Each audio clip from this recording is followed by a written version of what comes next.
Good morning all students. मेरा Krishna Kumar Meena, assistant professor government law college Jhalawar. आज हम ट्रांसफर प्रॉपर्टी एक्ट में सेक्शन 13 में उल्लिखित दोहरी संभावनाओं के नियम के विरुद्ध का नियम का अध्ययन करेंगे।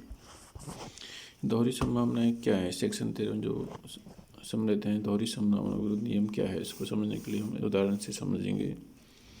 जैसे ए अपनी संपत्ति का दान अपने भतीजे की पुत्री बी को जीवन पर्यंत जीवनकाल तक तथा उसके बाद बी के पुत्र को यदि हो तो पूर्ण रूप से।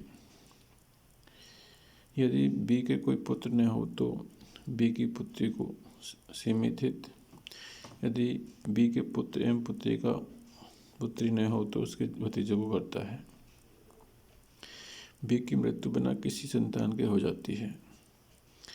यहाँ ए द्वारा बी की पुत्री को सीमित हित अंतरित किए जाने के कारण उसके पक्ष में किया गया अंतरण अमान्य होने के कारण अंतिम रूप से भतीजे के पक्ष में किया गया अंतरण भी अधिनियम की धारा 16 के अंतर्गत अमान्य माना जाएगा, क्योंकि अवैध अंतरण पर आधारित वैध अंतरण भी अमान्य होता है।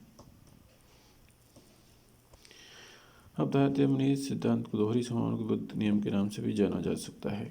विधि एक संभावना को तो मान्यता दे सकती है, लेकिन दोहरी संभावनाओं को मान्यता देना संभव नहीं है।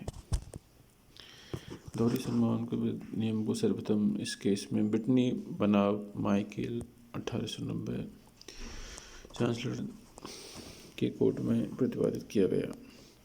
इस विवाद में इस सिद्धांत को दोहरी संभावनाओं के विरुद्ध नियम को प्रतिपादित किया गया और इसमें न्यायालय ने निर्णय किया कि यदि कोई संपत्ति एक जीवित व्यक्ति को उसके जीवित पर्यंत के लिए तथा उसके बाद उसके अजन्मे ज्येष्ठ पुत्र को जीवन पर्यंत के लिए तथा उसके उपरांत उसके अजन्मे ज्येष्ठ पुत्र को अंतरित की जाती है तो यह अंतरण अमान्य होगा, क्योंकि उक्त अंतरण में दोहरी संभावना स्पष्ट प्रकट होती है।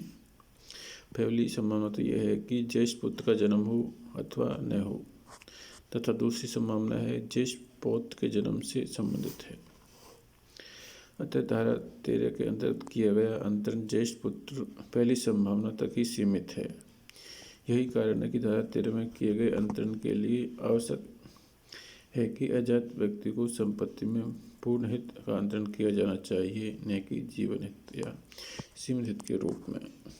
इस प्रकार ये दोहरी संभावना नियम धारा 13 में निहित है।